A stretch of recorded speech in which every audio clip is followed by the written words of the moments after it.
Beda enggak? Pasti berbeda. Nah, kemudian bagaimana murid menyapa guru? Kalian menyapa gurunya dengan cara apa? Bagaimana? Sudah sopan kah? Bagaimana siswa-siswa itu yang menyapa gurunya? Bapak Ibu, nah di sini kalau disapa siswa dengan cara seperti apa? Mereka pasti punya gayanya masing-masing.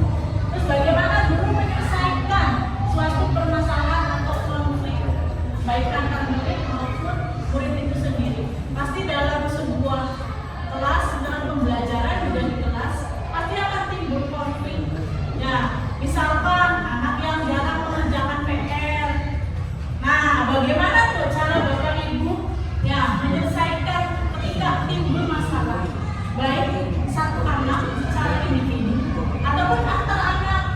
Ada yang bulat, ada yang rebutan apa, ya enggak? Nah, bagaimana cara Bapak Ibu menyikapi semua? Tuh, ini pertanyaan ini sudah bisa dijawab sebenarnya, ya enggak? Karena kalian karena Bapak Ibu semuanya sudah secara tidak langsung sudah bisa melihat, kemudian juga berefleksi pada diri sendirinya. Oh iya, ketika saya itu menyelesaikan masalah dengan cara apa ya? Gitu kan? Nah, ketika itu semua sudah dijawab, nah, suasana yang berkembang di sekolah itu cermin dari sekolah itu sendiri, iya enggak? Nah, di MTS Al-Wasliyah suasananya seperti apa? Sebenarnya itu cermin dari nilai-nilai yang dianut oleh MTS Al-Wasliyah, iya enggak? Bisa tiap pagi apa dulu? Ngaji dulu atau sholat duha dulu. Ya, paginya sebelum pembelajaran pertama dimulai. Kemudian melakukan pembelajaran, istirahat, kemudian sampai berdoa dan sebagainya. Itu kan nilai yang dianut. Apakah tiap sekolah sama? Beda. Ya enggak? Kita tidak bisa menyamakan sekolah ini dengan sekolah ini. Pasti nilainya berbeda. Tapi intinya itu pasti nilai yang baik. Itu kan nilai yang positif. Yakin saja seperti itu. Nah, kemudian berarti tujuan budaya positif di sekolah adalah menumbuhkan karakter peserta didik. Nah, dengan budaya yang ada di sekolah, dengan adanya ngaji, dengan adanya misalkan interaksi, sholat duha, sholat duhur bersama-sama, sudah tumbuh belum karakter peserta didiknya? Ya nggak? Jangan-jangan dia sholatnya di rumah, sholatnya di sekolah saja, di rumahnya mah nggak sholat. Ya nggak? Itu pun kalau disuruh digebrak-gebrak, ayo cepat sholat duhur, ayo sholat duha, baru ini kan, baru sholat. Kalau nggak digebrak-gebrak di kelas saja. Ya tuh, jadi pasti untuk penumbuhan karakter peserta didik. Nah, sekarang ini konsep ini banyak ya, jadi akan dipelajari banyak. Nih, ada 7 poin. Pertama, disiplin positif dan nilai-nilai kebajikan. Tadi sudah menyinggung sedikit. Kemudian yang ketiga ada teori motivasi. Yang keempat ada keyakinan kelas. Yang kelima kebutuhan dasar manusia. 6 5 posisi kontrol guru, dan 7 segitiga restitusi. Mungkin ini ada istilah-istilah yang masih aneh atau masih baru didengar. Ya, nanti saya akan jelaskan ke Bapak Ibu semuanya. Nah, pertama untuk miskonsepsi tentang teori kontrol. Nih, saya yakin Bapak Ibu itu guru ya, terutama guru, baik guru maupun kepala sekolah, pasti punya posisi kontrol. Silakan sini, Bapak. Nah, pasti ada posisi kontrol. Ya enggak? Pak Juri juga tadi sudah mengontrol tuh. Ya enggak? Sudah mengontrol. Mungkin Bapak Ibu guru juga mengontrol siswanya dengan cara yang berbeda-beda. Ada yang teknik, agak literasi,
bermanfaat.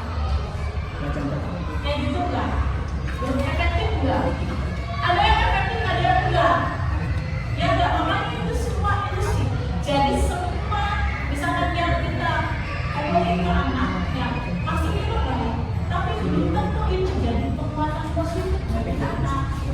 Ya, jangan-jangan itu hanya numpang lewat saja. Karena dia sudah sering mendengar penguatan yang lain. Ya, misal di rumahnya dia sudah sering dimarahi, sudah sering, wah pokoknya mah sudah banyak masalah. Ketika sampai sekolah, sekalipun ada penguatan positif dari guru, tetap nggak mempan bagi dia. Ya, kalau misalkan itu efektif dan bermanfaat, nanti tergantung anaknya. Nah, kemudian ilusi bahwa kritik dan membuat rasa bersalah mampu menguatkan karakter. Ini juga ilusi. Ya, jadi kalau ilusi tadi kritik membangun tidak membangun, tapi ada kritik yang menjatuhkan. Ya, nah kritik awas, Bapak Ibu ketika mengkritik siswa harus tahu kondisi siswa. Nanti kita akan belajar dari sudut pandang siswa. Jangan sampai kita misalkan mengkritik itu tanpa melihat kondisi siswa, tanpa melihat keadaan siswa yang sedang seperti apa. Ya, karena guru kan tidak tahu permasalahan siswa di rumah dan sebagainya. Ya mungkin guru juga sama kita juga kan membawa masalah dari rumah. Ya, ada guru yang tidak bisa mengontrol. Maksudnya di rumah usul lebih tentang anak, ya, tentang suami, tentang istri dibawa ke sekolah. Nah, ada yang ketika dia berhadapan dengan anak, ada yang langsung hilang. Masalah itu hilang. Oh iya, saya melihat anak-anak saya, mereka mau belajar, mereka mau misalkan mengikuti perintah saya, itu udah suatu kebahagiaan. Tapi ada juga yang malah meneruskan. Ya, ini kuningan, di sekolah aneh. Wah, diruangkan ke anak. Ada yang seperti itu. Ada. Ya, tambah dewa. Ya, di sekolahnya. Ilusi bahwa orang dewasa berhak memaksa. Tuh, apakah orang dewasa berhak memaksa? Sebenarnya tidak. Orang tua pun tidak. Maksudnya tadi ketika anak itu dipaksa oleh guru, oleh orang tua, dia mau tidak hatinya itu dipaksa. Kalau misalkan mau, dia kan rela tadi dipaksa. Tapi kalau hatinya dari internal dia itu tidak mau, tetap saja mau dipaksa bagaimanapun itu tidak akan berhasil. Tuh, jadi ada responsif. Nah ini perubahan paradigma stimulus respon dan pendekatan teori kontrol. Stimulus respon itu jadi anak itu akan bertindak kalau ada respon. Kalau ada stimulus. Stimulus itu rangsangan ya, rangsangan dan respon. Pasti nih, kalian lagi belajar di kelas, nggak ada gurunya. Ketika ada guru lewat saja, itu stimulus nih. Responnya apa? Guru. Wah, ada guru, ada guru, ada guru. Itu respon. Responnya kan berbeda-beda tiap anak. Ada yang sebentar, yang bergabung bapak ada yang guru sih, pura-pura. Jadi responnya beda-beda. Stimulusnya sama kan? Stimulusnya sama, tapi responnya beda. Sama ketika Pak Juli juga ngomong, kalian tuh tugasnya dulu dong. Ini. Itu stimulusnya sama, tapi responnya beda-beda. Ada tenang baik bapak, masih sembuh ya kan? Ya, ada yang bilang iya, tiga lah, takut bapaknya marah. Responnya beda. Nah, terus kita ini disiplin positif dan nilai-nilai kebajikan universal. Nih, jadi setiap disiplin itu pasti punya nilai-nilai kebajikan. Nih, disiplin. Nih, makanya di sini Bapak Ibu guru pengertian disiplin. Ininya apa? Bayangannya apa? Siswa itu harus disiplin. Semakin disiplin siswa, semakin bagus. Belum nggak pernyataan itu. Emang disiplinnya sendiri apa? Disiplinnya sendiri apa? Ada yang tahu? Disiplin itu apa? Ya, tuh. Jadi gini, kalau terlintasnya pasti disiplin itu sesuatu yang dilakukan seorang kepada orang lain untuk mendapat kepatuhan. Ya enggak? Kita patuh kepada orang yang memberi perintah. Artinya, dia sudah berdisiplin. Itu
Dan motivasinya itu harus dalam diri. Nah, intrinsik bukan ekstrinsik menuju perubahan tingkah laku yang lebih baik. Nah, ini nilai-nilai kebajikan. Bapak Ibu masih ingat profil pelajar Pancasila? Nih, motivasi manusia. Ya, ada motivasi ekstrinsik dan intrinsik. Yang bagus itu intrinsik karena dia akan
dia tidak akan sakit hati karena itu sudah disepakati bersama, tidak cuma satu arah.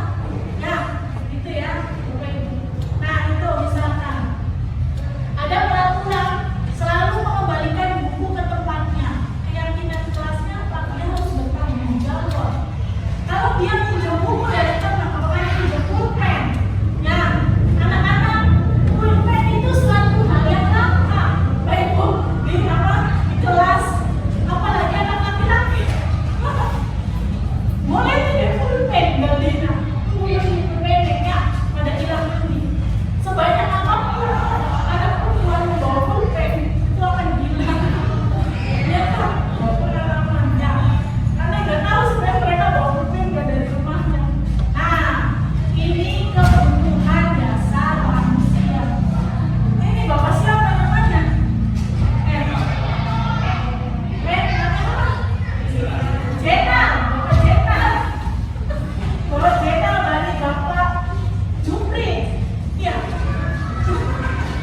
Bapak Jenal, Bapak Jupri mau nanya kebutuhan dasar manusia sebagai manusia ya, berarti semuanya global.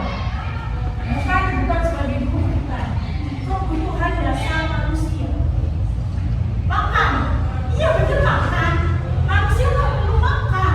Kalau nggak makan, gitu kan? Nah, berarti kalau makan itu cara manusia hidup, iya benar. Kebutuhan manusia pertama itu bertahan hidup. Ya, akan manusia akan melakukan segala cara untuk bertahan hidup. Makan. Nah, makan itu perlu dilakukan, maksudnya makan untuk dia itu bisa makan. Dia nggak mendapatkan uangnya dengan cara apapun. Ya dengan cara halal, dengan cara yang halal. Nah, terus yang kedua apa? Saya nggak tahu gitu. Ada yang tahu kebutuhan. Saya udah nih, makan ada, minum ada, udah terpenuhi nih, pakaian ada, apalagi? Uang. Uang itu berarti kebutuhan apa? Tuh. Nah, ada 5 kebutuhan dasar. Sebenarnya ini bisa, maksudnya kita bisa tahu dari anak itu, satu anak saja sampel. 5 kebutuhan dasarnya sudah terpenuhi belum? Ya. Nah, pertama tadi kebutuhan bertahan hidup, dari makannya, dari minumnya, pakaiannya, sandalnya, ya, rumahnya,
kalau